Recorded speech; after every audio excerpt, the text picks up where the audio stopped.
Welcome to Take on Tech, your front row seat to the bold innovations, brilliant minds, and transformative tech shaping Kenya and beyond. And these are your news highlights this week.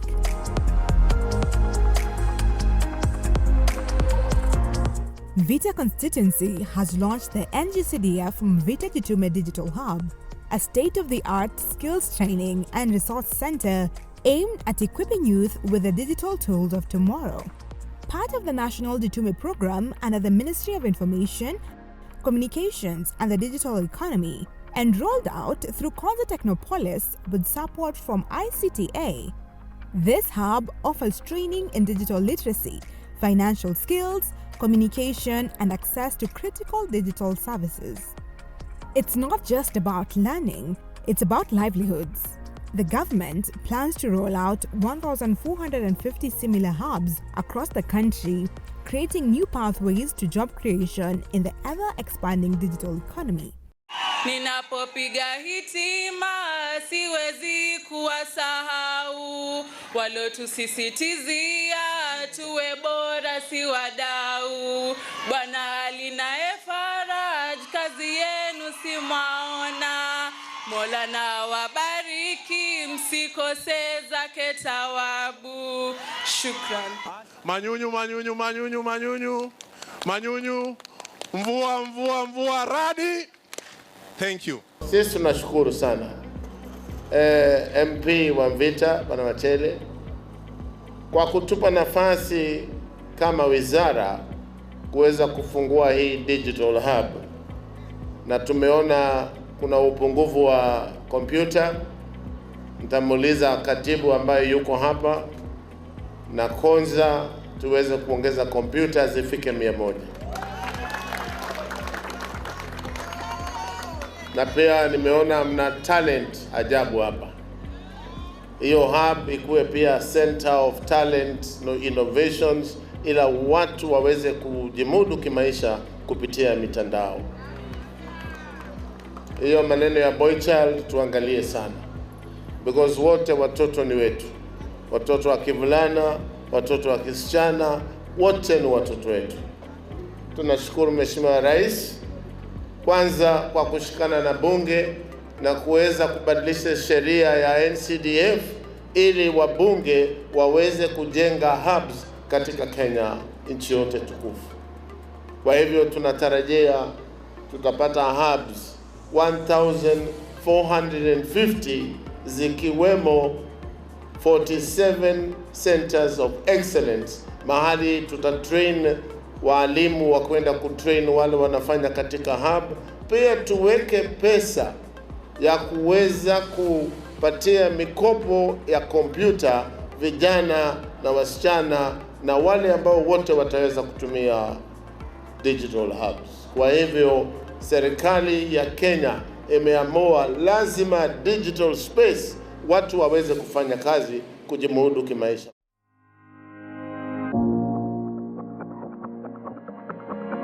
Meanwhile, security is getting smarter thanks to two brilliant students from Zitek University.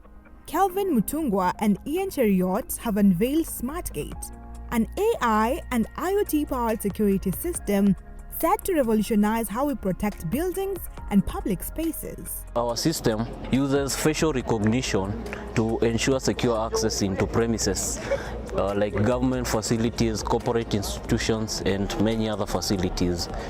We also have a facial license plate recognition that scans the license plates of cars and match makes the data with data from the database to ensure secure access.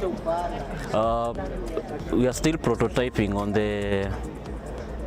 the application, but it's 95% complete, and we are looking for secure funding to get hardware and still work on the software. Our kitty keeps growing depending on the demand, and sometimes it is even ad hoc depending on what is going on. Like for example, this year we had to do a quick change when we realized that artificial intelligence is what is selling in the market, and we had to change the Vice Chancellor's innovation kitty so that we'll be able to support that.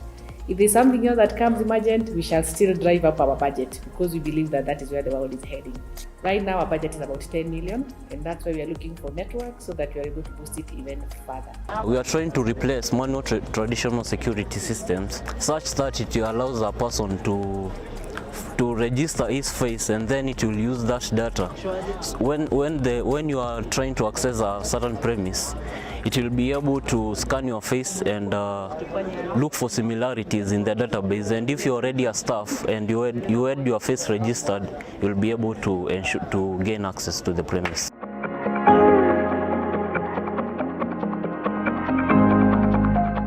At the Connected Africa Summit 2025, Kenya reaffirmed its leadership in shaping the continent's digital future. Speaking at a high-level session on unlocking ESC cross-border data flows, Cabinet Secretary for ICT and the Digital Economy, Honorable William Kabogo, emphasized the importance of building trust across the East African community. With secure, accountable, and visionary data-sharing frameworks, Kenya is setting the pace for regional integration and digital-driven economic growth, a clear signal that the future of East Africa is interconnected. The trade numbers that we are seeing speak for themselves, because we've seen a growth of intra-ESC trade over the last 3 years by about 13%, and that trend over the last 4 years that shows almost 65% growth, and all that is moving to a digital platform. 60% of our cross-border trade is carried out by women and small-scale traders. The future is actually data-driven, where physically all these sort of border control officials were actually looking at physical goods and services. Now it's actually data. And we talk about policy level, and our waziri is here.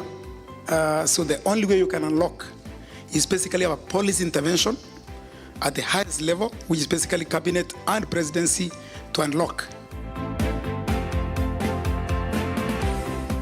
I want us to understand that I look at data as a good. So if you ask me what we're here to talk about, or why we're here this morning, is to make sure that there can be free flow of data as a good. And that's it.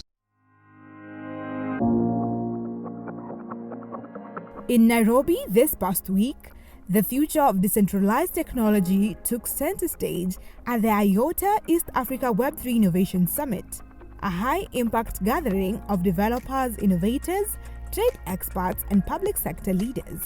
Organized by CIO Africa, the summit was a deep dive into the power and promise of IOTA's decentralized ledger technology, designed to build scalable, secure, and sustainable digital ecosystem. At the heart of the conversation were three major innovations from the IOTA ecosystem.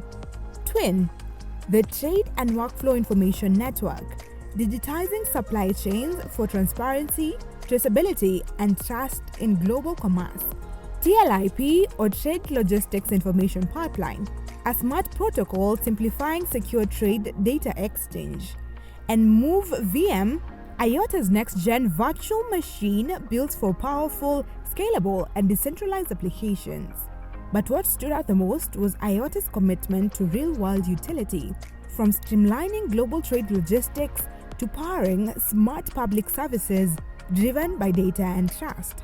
We spoke to Ian Obukwa, Guest Engagement Coordinator at CIO Africa, who underscored the event's mission to position East Africa at the forefront of the Web3 revolution by showcasing its vibrant youth, dynamic tech scene, and hunger for transformation. These conversations are important. Basically, as from the Kenyan side, we are moving from the paper tradition to paperless as we digitize our infrastructure and also just make things easy for consumers and trade managers at large. The attendees shared how blockchain and Web3 are already creating impact.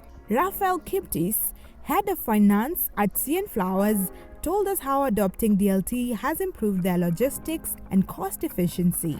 First is we've been able to create efficiency at our documentation sector, where we don't need to move from office to office with paperwork, because we used to have a motorbike carrying things back and forth at the airport. Now it's easy. The other thing is it has created like we don't lose money through documentation, because at times document flowers or our cargo needs to leave Nairobi with documents, so that at destination they need to have those documents. If you miss out, you're done. But now with TLIP, it's easy. Even if they miss out the physical, it's easy to go through the platform and access it. Lee Vakinyi, co-founder and CEO of Decentrix Africa, broke down the Web3 concept, explaining its potential to shift power from centralized platforms to decentralized networks, with transparency and user control at its core. At first, you had Web 1.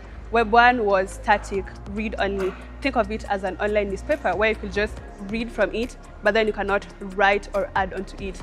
Then entered Web 2. So in Web 2, you could read, you could write, you could interact. So you have things like Wikipedia, you have Facebook, we have WhatsApp, under Web 2, where you read from it, you consume, and then you can put into it, and then you can interact with what is there. But then the issue with Web 2 is that the fact that your data was controlled by other parties, other third parties, something like Facebook, Meta, they control your data. So you do not have full control or full ownership over it. So enter Web 3. So in Web 3, you can read, you can write, you can own. So you own your own data, which brings in the aspect of decentralization. Not just one organization or a couple of big organizations like have control over your own data. Every single person has control over their own data. Now that is the aspect of Web3. Blockchain. So what is blockchain?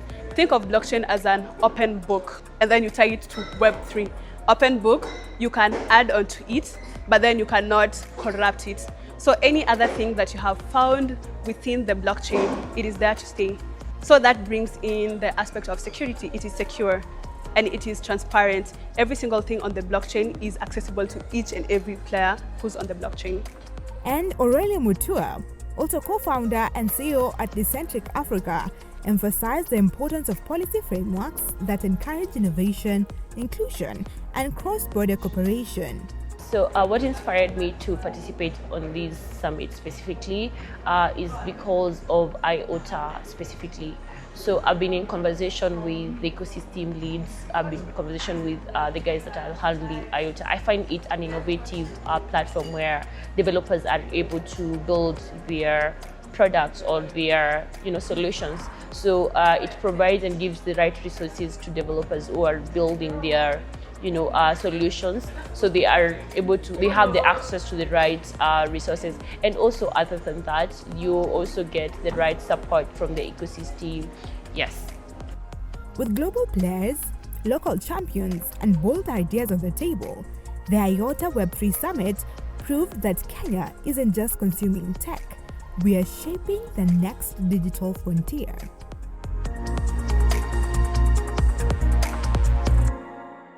What if trash could sort itself? Imagine a bin that just doesn't hold waste, but understands it, sorts it, and sets it on the path to proper waste disposal or recycling. Sounds futuristic, right? That is why today we are talking about Smart Bin, an innovation by young mechatronic engineers here in Kenya that are looking to solve the problem of inefficient waste separation, hence looking into sustainable waste management using technology. Here it goes. Meet the minds behind the Smart Bin innovation, developed by three forward-thinking mechatronic engineers, Jeffrey Peter Geshuru, Lukondo Kwemba, and Gadraf Kinyanjui. This intelligent bin doesn't just collect trash, it thinks. Using a sensor-powered conveyor system and vision-based algorithms, the bin sorts waste into 4 categories on the spot, preparing it for proper processing. We saw a challenge in the society where a lot of recyclable trash ends up in the landfill. This is because we don't segregate our trash. So that results in the trash being thrown in the landfill. And the recyclers, they usually do manual sorting, and that raises the cost of sorting, of recycling, and hence they opt to just let the trash be thrown in the landfill. So we designed a system that can autonomously separate the different types of trash and put it in the correct bin. So with this now, we can be able now to curb that mixing of trash right from the source. The smart bins that are already there, such as Bin E, they are not available locally, but what they mainly do is they are able to sort the trash, but they deal with a single unit of trash or waste at a time. So, for example, if you've eaten your lunch, maybe you have a bottle of water and maybe your can of a soda, a tray maybe.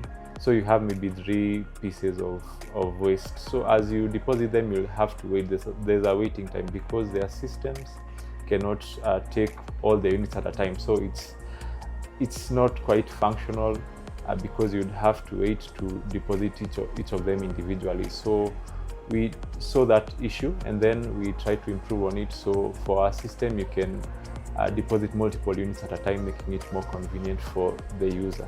For now, we're dealing with just basic trash. So for now, the accuracy for things like paper and plastic, it is through the roof, which is good 90%.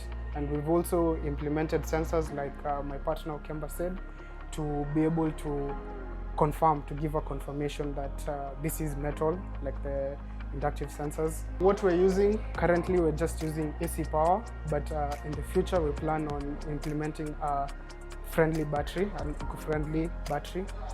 So that is either lithium-ion or lipo batteries. Currently, the models that we're using, they're a bit limited because of the finances we had.